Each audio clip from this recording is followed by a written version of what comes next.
battered and bruised. Good evening, Anguilla. Good evening, Island Harbor. It is good to be here. Survey the crowd. Beautiful crowd here in Island Harbor tonight. And last night, we were blessed with some showers. God has found favor in this movement. And the dust that flowed in Island Harbor was subdued by the rains that fell last night. But I've been battered and bruised. But I'm still here. Giving all praise to God for bringing us here safely. I am honored, humbled, and grateful to be here tonight. I must thank you all for being here at this historical time. It is quite unusual that any election launch in Anguilla would be done outside of the valley. So we are happy that so many of you have come from as far as West End. Some of you carpooling to be here. Give yourself a round of applause.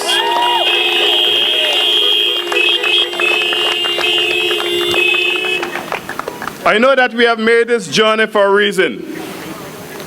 I certainly know you did not come here for me. I do not want to be presumptuous, but somehow I think you are here because you know that over the past 4+ years, this country has been in safe hands.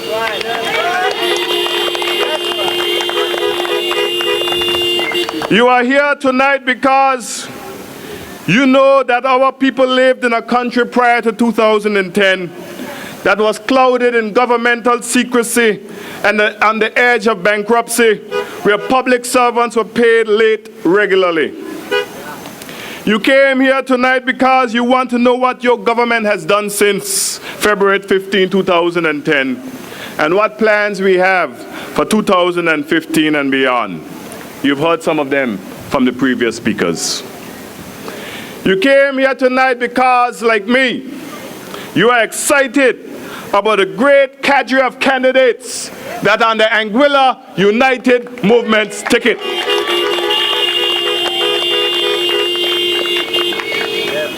In the face of politicians who are trying to fool you into believing that they can do all things possible and all things impossible and all things that are fiscally unrealistic, and a political system that has neglected much of our people, including our youth, you are here. You know that you have a team that is looking out for our elderly, for you, and engaging with our youth, looking to promote the talents of our youth through the arts, music, sports, and much more. A team that is investing in the educational infrastructure and programs that will help shape this and generations to come. In the face of declining tourism numbers in 2008 and 9, you now have a government who have, with great challenges from without and within, managed to increase the numbers of tourists coming to our shows by 12,000 since coming to office, and increased the day trippers to this island from 54,224 in 2009 to 82,235 in 2013. These are real numbers, as the sheriff has stated. And we have spent much less money in attaining these real goals. That indeed is progress. In the face of difficult economic times and a soft global economy, you have a government who have secured a number of foreign investors that are now investing in the hospitality infrastructure. New hospitality products such as Manor in Shoal Bay, Anguilla in Meads Bay, Zemi Beach in Shoal Bay, the Reef Hotel in Merriwing, Soleil in Lacrum, and the redevelopment of Meads Bay, of Maliohana in Meads Bay, are already in the ground.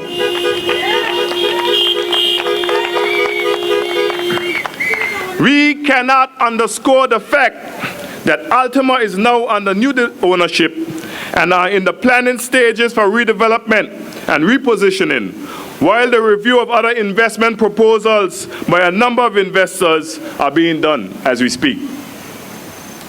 We have also enacted policies that have seen manufacturers on the rise, such as Tropical Treats, that now produces the best ice cream on the planet, bar none. And we are working on expanding our manufacturing policy. In the face of declining airlift around the region, we have secured a number of new providers to service the San Juan Anguilla route, with more to come. In the face of constant complaints regarding our physical infrastructure and access via ocean to Anguilla, we are able to invest a little less than $1 million EC dollars to ease the travel woes of our visitors. Since December of 2013, 8,600 passengers per month have used the facility in St. Martin, generating just about $45,465 per month for the government of Anguilla. This is progress. You will hear the criticisms. The other side will have you believe that this is a bad investment, but I must remind us that over 90% of our visitors come to Anguilla via ocean and only 9% by air. This is the case, although the other side spent $80 million and counting on a facility in Wallblake.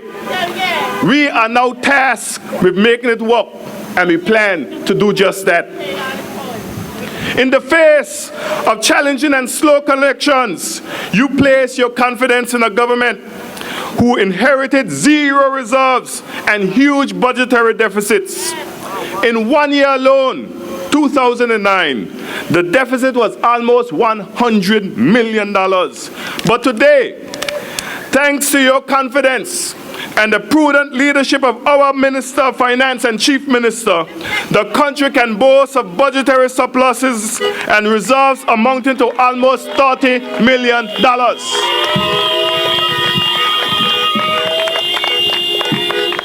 Ladies and gentlemen, tonight is a special night. It is a night where your Anguilla United movement introduces its candidates for the upcoming election. There will be much time for us to debate and present the issues and plans for the future while discussing the work that has been done. Ladies and gentlemen, the speculation is over. You now know who is running for the Anguilla United movement.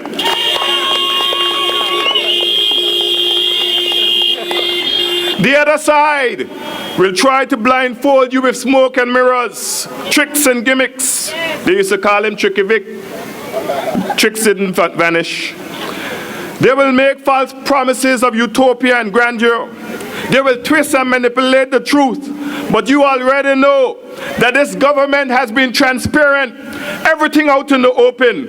No hidden secrets. None whatsoever.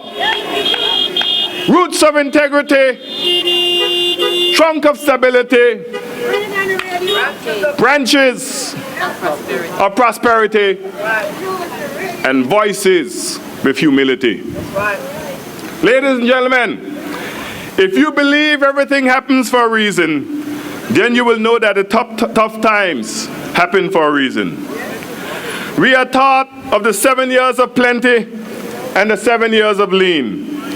The other side had almost 7 years of plenty, but during that time, they did not prepare for the 7 years of lean. They did not fix the leaks when the sun was shining, and that is a problem. No vision. As scholars of history, we set out to do just that. In doing so, we reduced our personal salaries not once, but twice, and place a cap on them. So even if by some miracle the Anguilla United Movement loses the seat, loses the election, they can't go in there and increase their salaries to astronomical numbers again. We have capped them. The very cars we drive, we do not send them over to public works to get clean. We do that ourselves. We do not send them to the gas stations and then get the money back. We gas them ourselves because we believe it is a privilege and honor to be granted vehicles. So why then should we be taking the taxpayers' monies and cleaning vehicles and gassing up vehicles and so forth and so on? Ladies and gentlemen, I have been chosen by the supporters of the movement to contest the Road South District.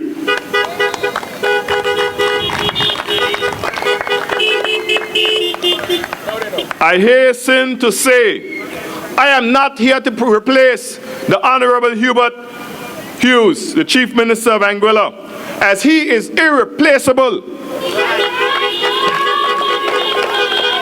He can never be replaced, ever. But in every man's life, in the life cycle of every country, leaders depart at some point. This is not unique to Anguilla. And so, now as the chief serves out the final year of his long and storied political career, we honor him.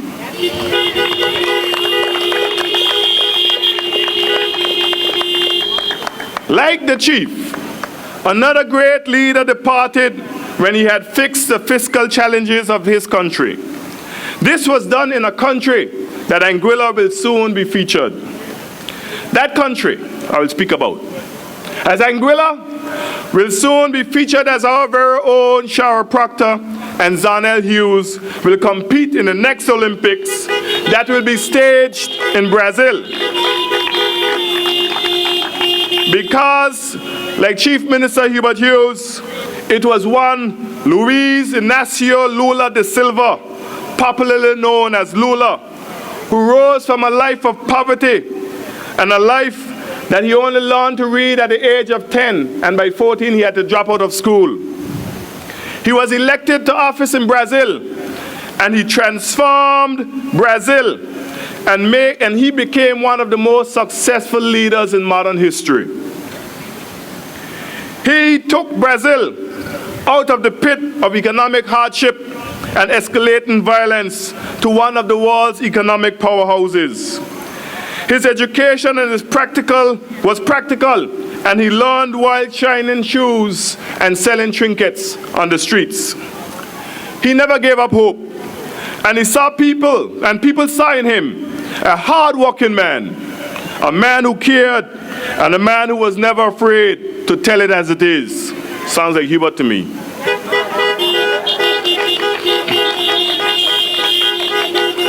Those people in Brazil, they gamble on what some politicians today would call uneducated.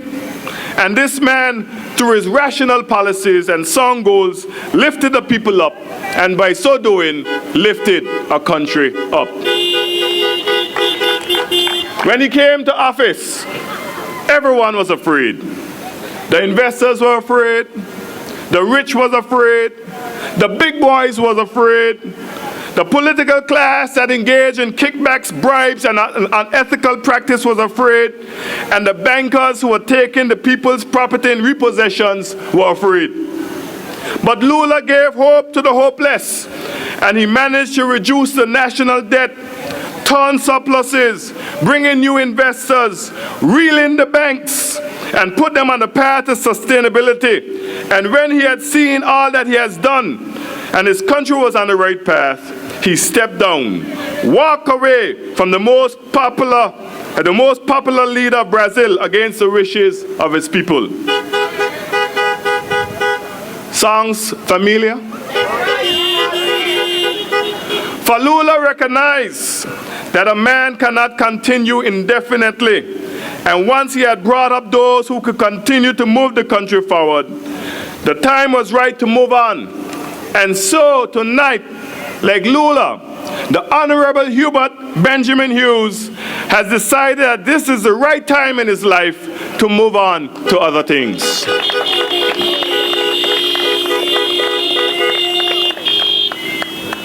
Today, ladies and gentlemen, the Honorable Hubert B. Hughes have taken a country from a hole it was in 2009 to a country that is on the path to sustainability. We cannot go back. Today, ladies and gentlemen, under the leadership of Hubert B. Hughes, we are a country that went from a philosophy of debt financing and deficit financing and big boys budgets to a country that lives within its means, and we are not going back. Today, ladies and gentlemen, the Honorable Hubert B. Hughes can boastfully state that through his dogged determination, we are able to retain the entirety of the Anguilla Public Service against those forces in London who wanted him to retrench, as is happening around the world. Today, ladies and gentlemen, the chief can state that under his watchful eye, Anguilla has regarded budgetary surpluses, and the European Union, the ECCB, the CDB, and even the British have all lauded his efforts and praised him to rein in Anguilla's finances. And tomorrow, on the eve of 2015, again, we will produce a budget, something the other side had failed to do going into an election.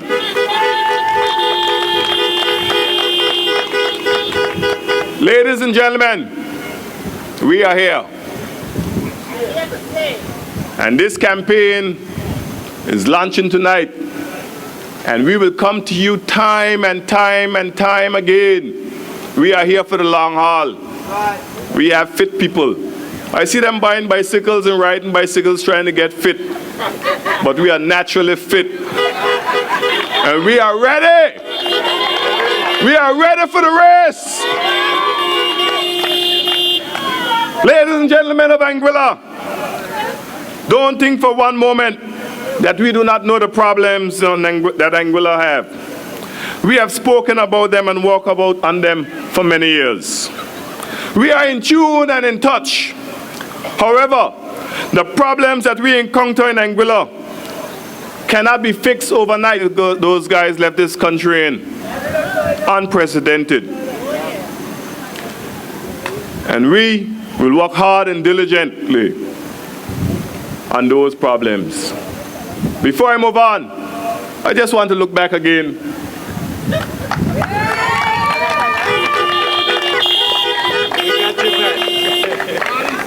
At this team, because I see over there the Honorable Edison Beard, so I want to make sure that somebody got my back.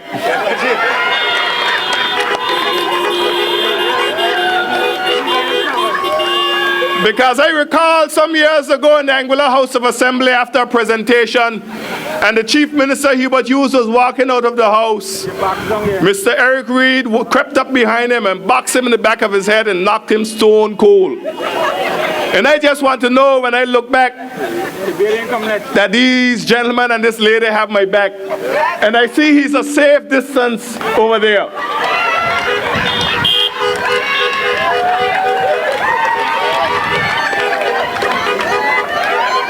And ladies and gentlemen, the sheriff is here to ensure that he remains a safe distance from the House of Assembly. And I want you to know that 20 years is long enough. And we will give him a nice retirement package and send him home. And ladies and gentlemen, you can say what you want about Edison Beard. He will not do like Victor. He will not take his big, huge gratuity, his big pension every month under the premise that he's retired, and then come back. That's a matter of fact. But we will send Mr. Beard home to oversee the pond.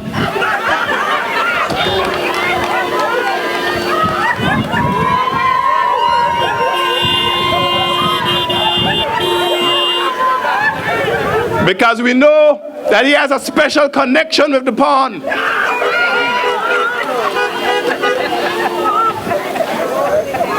And we will talk about that some more. Good night, Mr. Beard. Ladies and gentlemen, you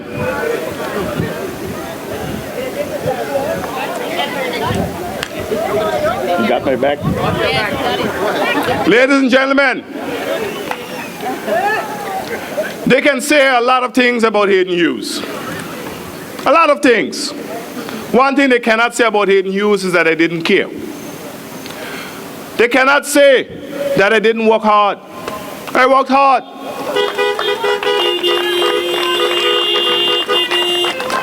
And I continue to work hard. No vacations. Can't take a vacation and people are still having hardships. We came to office and we rolled up our sleeves and we started working. I recall a conversation about 6 or 8 months in when the former Chief Minister, the Honorable Osborne Fleming, said to me, he said, Hayden, I hear that you go in all in the morning and in the night you're still in there working hard. These people, where are you working so hard from? Making yourself a martyr? They don't care. They don't care. They're going to still cut your backside. But be that as it may, I didn't get in government or come to government to collect a salary. I came to produce. I came to work. I know about hard work. And hard work is what this team will do. Because after the elections, as Mr. Sheriff Hanley said, that is the time we should be rolling our sleeves to get work done. Instead, the losers of the political race, they choose to write articles, undermine the people through undermining the government. The quest to gain cheap political points outweigh the desire to work in the interests of our people. And this is why we are here tonight. We are here tonight because we know, resolved and united, we can make the tough decisions that will positively impact the people's lives and the livelihood of the people of all of our communities and of this country. There is much that we have done and much work to do. And that is why tonight we have a team, a green team, that you will see in the candidates that took this podium. Hard-working and creative, diligent and ready to take this country on the move. Let us begin, ladies and gentlemen. Let us begin, as I close, let us begin to work hard together. Let us be the people that reshape the economy to ensure that we are prepared to be competitive on the global stage. We have the resources to do so. In the A.U.M, we have the people who can lead us to that promised land. Let us work on setting high standards for our schools and ensuring that the comprehensive system is truly comprehensive. We have the team that can do so. Let us ensure that we give our people the opportunity to succeed, and when they do, let us celebrate them instead of tearing them down. Let us give our teachers the tools that they can continue to produce the next generation of great Anguillians. Let us construct and develop the Anguilla Community College so that our people, young and old alike, can become better equipped for this new age of competitiveness. And as the economy grows, let us ensure that our workers share in the nation's prosperity by ensuring that there is a new Fair Labor Standards Act, healthcare benefits, and a living wage so that people do not have to run from job to job just to get by. Let us recruit uncorrupted, young principal lawyer. Let us recruit an uncorrupted, young principal lawyer to run so that our legislative agenda will be one that reflects the sentiment of the people while ensuring that nothing is snuck in that we do not agree on. And we have just the candidate to do so.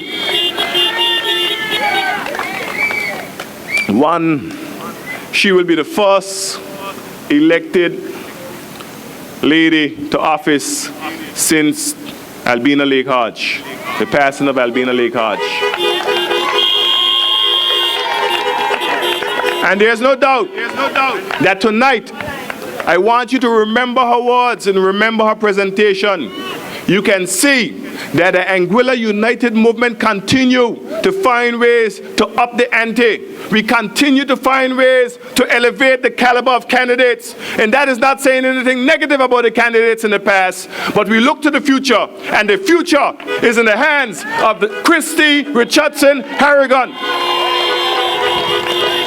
I have full confidence in Christy. The people of Anguilla say they want young, we brought young. They say they want educated, we brought educated. They say they want a lawyer, we brought a lawyer.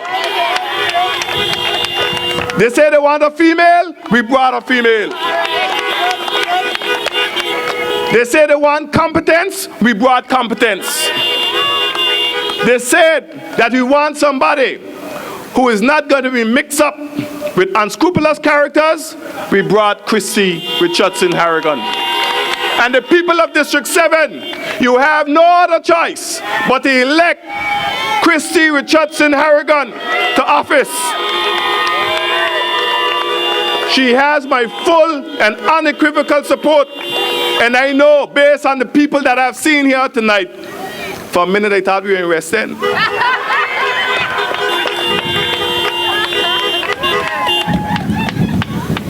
Ladies and gentlemen, let us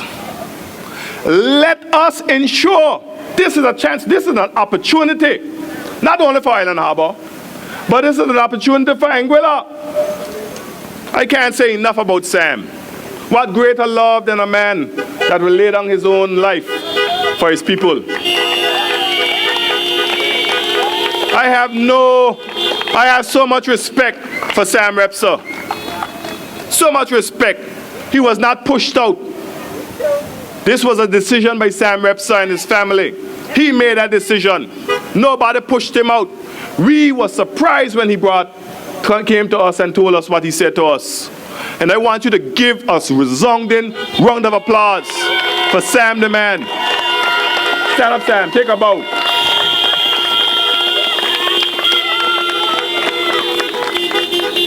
To date, he has been the best representative Island Harbor has ever had. Sam Repser. And contrary to what they believe, nobody could push you but you was out. Nobody. If I was so bold enough to push you but you was out, all he had to do was write me out of the will.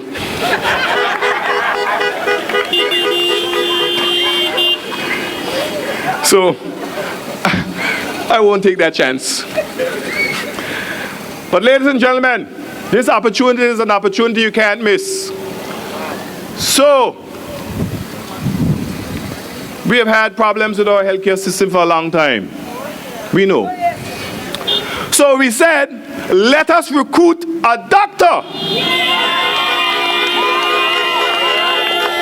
to run on the ticket so that he can bring the knowledge, wisdom, and know-how that can really transform our healthcare system. God knows that our healthcare system is long overdue for transformation. And with a Anguilla United Movement,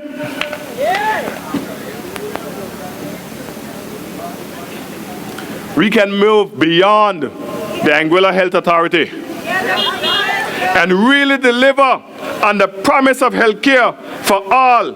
And we have the man and the right team who can deliver on this promise. Dr. Ellis Lorenzo Repser. Dr. Ellis Lorenzo Repser.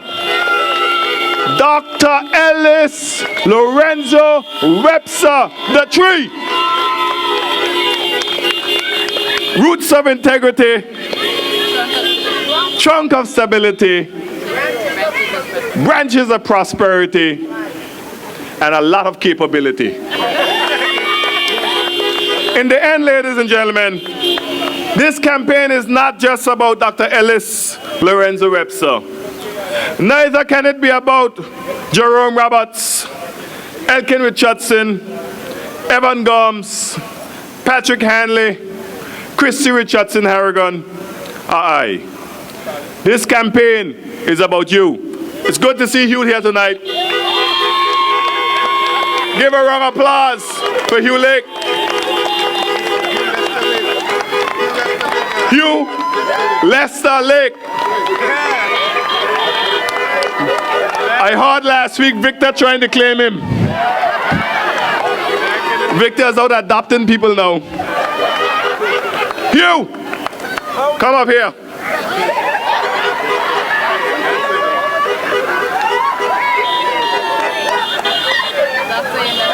This is the man that Victor is claiming. See where he is? And he's proudly wearing the shirt. Yeah. Ladies and gentlemen, vote for the doctor and call it that. Vote for the doctor and call it that.